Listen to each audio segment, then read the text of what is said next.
Um, Player we've seen a lot of, obviously.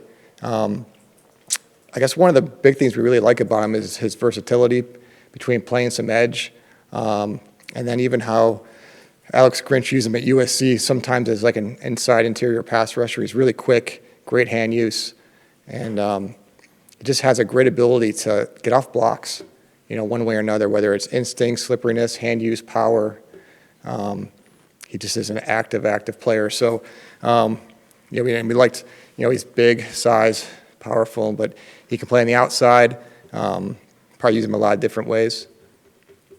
Does he have the weight right now to play on the inside? I think it's like 266 at the combine. Do you feel like They use him inside a little bit, but we see him as an edge player. But certainly on passing downs and a little bit here, a little bit there, you could probably use him down there. And then Daiyan Henley, just what did you think? Interesting story. I'm sure you guys his journey has been pretty interesting from high school to Washington State. But he's really instinctive. He's extremely fast, and he's a violent hitter when he gets there. And he's played a lot of special team snaps in his career, and that was a really big part of the equation too.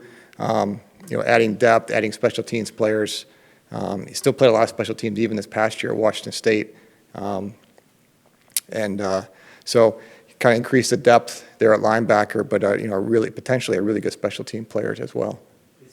I know he played safety, I think, right at some point in his college career. Is he beyond that, or is it a possibility he could play some other than linebacker? He's a linebacker. In high school, I think he literally played everything in high school at Crenshaw, offense, defense, and all different positions, and then receiver initially at Nevada, and then safety, and then linebacker. Just a really athletic, instinctive, and physical player. Really fun to watch. Tom, did you guys today officially exercise the fifth-year option on Justin Herbert? Yes. Yep. And then what about the fifth-year option for Kenneth Murray? No, just Justin. Yep. Did you decline Kenneth, or you haven't made a decision on Kenneth? Now we're just gonna do Justin. Yeah. So that's an official not picking up the fifth-year Yeah, we're just doing Justin. Yeah. Okay. Does the selection of Daiyan kind of reflect? Yeah, no, those are kind of two completely separate, two separate things. So, Kenny's doing a great job for us. What So. was the decision, though, to not exercise the fifth year for him? Probably more salary cap related down the road, but we'll talk. We'll talk when the season's over. You said during the pre-draft press conference, you guys weren't going to get to that till next week. Did something change in the equation? It has to be in by Monday or Tuesday, so we just figured we'd do it today. Yeah, nothing changed. Tuli, I think, had a hamstring issue this offseason here. Is he okay to go, or where's he at with that? We'll see when he gets in. But you weren't able to work him out or anything, correct? He did some things, but not everything. Yeah. And then Daiyan, just watching some media clips of him, seems to have a pretty engaging personality. Just wondering what he was like for you during the interview process.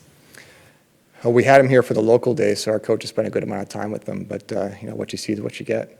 He's got a lot of enthusiasm. How is he in coverage? Pretty good because he's instinctive and fast. And with Tuli, how would you describe his play? I think I've read where he's kind of high energy, that kind of player. It's interesting, just how he plays. I think what I said before, he has an innate ability just to get off a block and do it all different ways. And that showed up at USC, pretty consistently. So he's just a really active, productive football player. Played at a high level, obviously in the Pac-12. So. How much growth potential is there with him? Because obviously, he's a very young player, not going to be 21. Yeah, he's only 20 years old. Yeah. Just, you guys feel like at his age? He's pretty big right now. He's 266 pounds. So. Oh, I was speaking as a player, not necessarily. Oh, okay. Growing, physically. Okay. Yeah. No, it's a huge positive. You're talking about 20-year-old player that's going to walk into a room with Joey Bosa and Khalil Mack. That's pretty good. And Chris Rump. So I like those four guys. There'll be a lot of career growth coming with Tuli, just with where he is age-wise and what he's going to learn when he gets here. He talked about trying to work on his get-off. So he was watching a lot of Nick Bosa. They're trying to improve that area.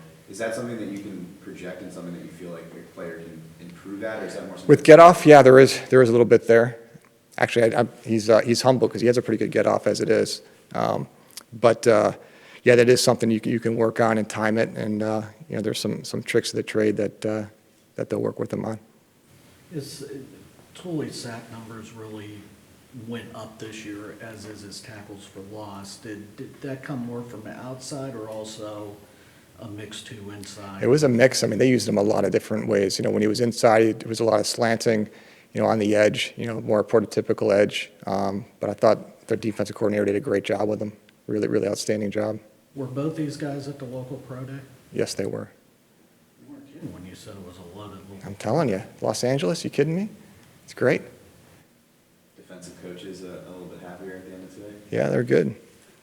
I mean, it's a feather in the cap for, high school football in this area to have two kids, one from Crenshaw, one from, is it Lawndale High School? I mean, that's, two really good programs, and, these kids, going to be NFL players.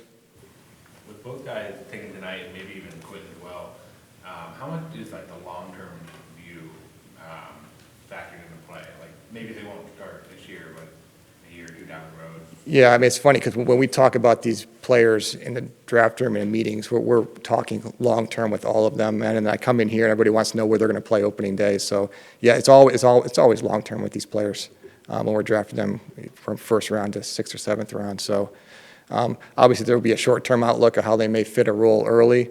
But after that is, where do we project them 3 or 4 years down the road? So that's a big part of it. How much did you guys know the backstory of Henley going in? Or did you find out during the combine and everything? No,